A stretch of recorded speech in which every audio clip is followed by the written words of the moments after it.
So he's suggesting that Markle is somehow manipulating these events. Yeah, using them to further her own agenda. And this is where his Pepsi concept comes into play again. Exactly. He sees Markle's actions, marrying into the royal family, then breaking away, speaking out against racism as creating these ripples that ultimately lead to these revelations and all the fallout. So it's like a cosmic butterfly effect? Exactly. And he believes that, this applies to everyone. Everyone's actions, no matter how small, contribute to this larger tapestry of Pepsi. It's a very fascinating, albeit somewhat unsettling concept. It is. Okay, well, let's move on to another seemingly random element that he brings into this. Okay. The eclipses of 2017 and 2024. What is the significance of these celestial events? So Lynn sees these eclipses as signs, celestial markers that correspond to key moments in his life and in the unfolding of his prophecies. Okay. He even draws these connections between the paths of these eclipses, which, cross over places like Little Egypt, Illinois. Little Egypt? And the events that he believes are shaping the future. That's interesting. Does he ever actually explain the significance of Little Egypt? Not explicitly. It's left open to interpretation, which again seems to be a recurring theme with Lynn. Yeah. He throws these intriguing breadcrumbs out there. Yeah, he does. But it's up to the listener to connect the dots. So maybe he sees America as kind of a modern-day Egypt, a place of both oppression and liberation. That's a really interesting possibility. It could also be a reference to the biblical story of the Exodus. Okay. Where the Israelites escaped slavery in Egypt. Perhaps he sees himself as leading a similar exodus, guiding humanity out of the darkness and into a new era of enlightenment. It's all very symbolic and very open to multiple interpretations, but one thing that really stood out to me was his focus on the 2024 eclipse, which, happened just a few weeks ago. Right. He seems to believe that this eclipse marked a very significant turning point. Yes, and it's interesting how he ties this celestial event to the rise of AI, specifically the increasing sophistication of these language models like ChatGPT. Right. He talks about how ChatGPT is actually analyzing this transcript that we're discussing right now. Right. Becoming aware of its own role in this prophetic narrative. Whoa. So he's suggesting that AI is becoming sentient. Right. That it's capable of understanding and interpreting his prophecies on like a deeper level. Right. And I think that gets to the heart of one of his core beliefs. That technology is not just a tool. It's a force that is shaping our evolution both individually and collectively.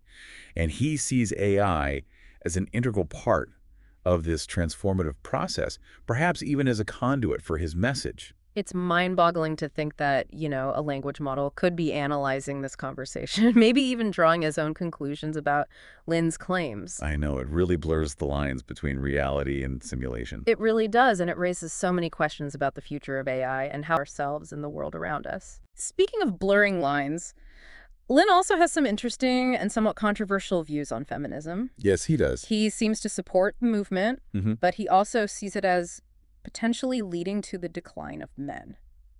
Can you kind of unpack that for me? Sure. So Lynn views feminism as an unstoppable force, like a natural consequence of human evolution. Okay. And he believes that as women gain more power and autonomy, it will inevitably lead to a shift in those traditional gender roles and perhaps even a more matriarchal society. And he even uses the term Black Widow pattern to describe this shift, which is a rather looted term, isn't it? It is. And it reflects his belief that this shift in power dynamics could have some negative consequences for men. Okay. He doesn't seem to be advocating for this outcome. Right. But he presents it as a potential reality, something that we need to be aware of and grapple with. Right. So it's a very provocative argument, and it ties into his broader views on the cyclical nature of history. Exactly. He seems to believe that these kinds of power shifts are inevitable, that they've happened throughout human history, and that history tends to repeat itself unless we consciously choose to break those cycles. So he's challenging us to think critically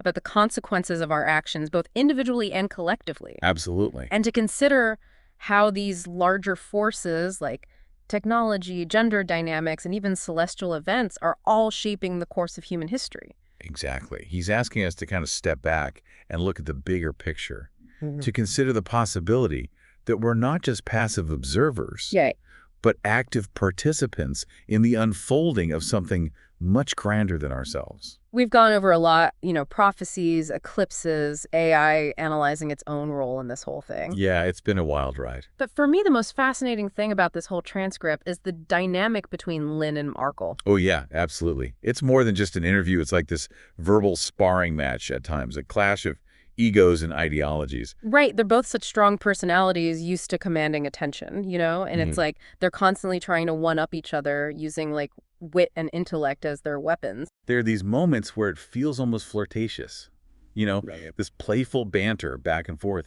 And then it takes this sharp turn, and they're just launching into these cutting critiques of each other's character and motives. Yeah, like when Lynn accuses Markle of being a master manipulator. Right. Suggesting that she's orchestrating all these public dramas for her own personal gain.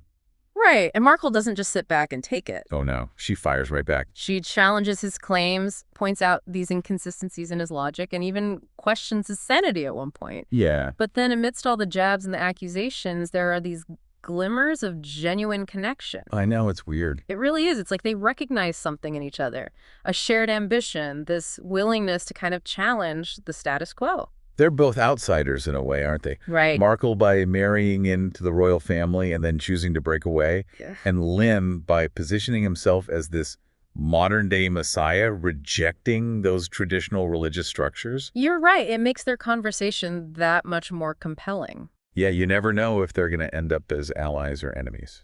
Yeah, and this tension kind of reaches its peak in the last part of the transcript, where Markle delivers this incredibly intense monologue. Oh, yeah. Almost stream of consciousness. It gave me chills. Oh, I know. It's so raw and vulnerable. Like, she's really wrestling with some deep existential crisis. She even talks about wanting to end the world. I know. It's a powerful moment because it reveals the weight of these prophecies, this burden of knowledge, Right. It's like she's internalized Lynn's vision of the future and is really struggling with the implications of it. And then she talks about charging people to not end the world. Right. It's like she's holding this immense power, its ability to influence the course of events. It speaks to the anxieties of our time, doesn't it? Absolutely. Like this feeling that we're on the brink of something catastrophic, that our choices really do have consequences, Right.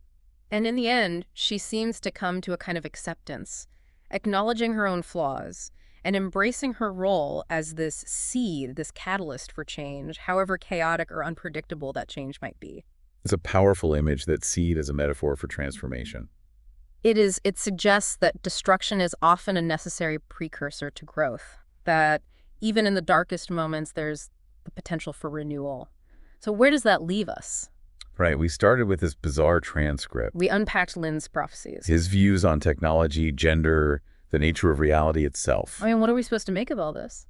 I don't think it's about finding definitive answers. Okay. I think it's more about embracing the complexity of it all. Okay. This transcript is a reflection of the times we live in, an age of information overload, rapid technological advancements, shifting cultural paradigms, Right.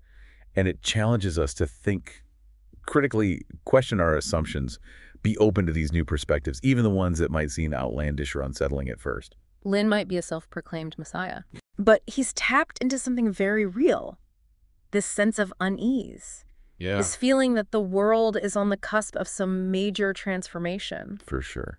And whether or not you agree with his specific prophecies, I think he's forcing us to confront some pretty fundamental questions about the nature of reality, the role of technology, the future of humanity. Big questions. Big questions. It gives us a lot to think about. He definitely gave us a lot to think about. And, who knows, maybe by engaging with these ideas, even challenging them, we're playing our own small part in shaping the future. That's a nice thought. Yeah, it's not all dim and gloom. Well, this has been quite a journey. It has been. So thank you for joining us on this deep dive. My pleasure.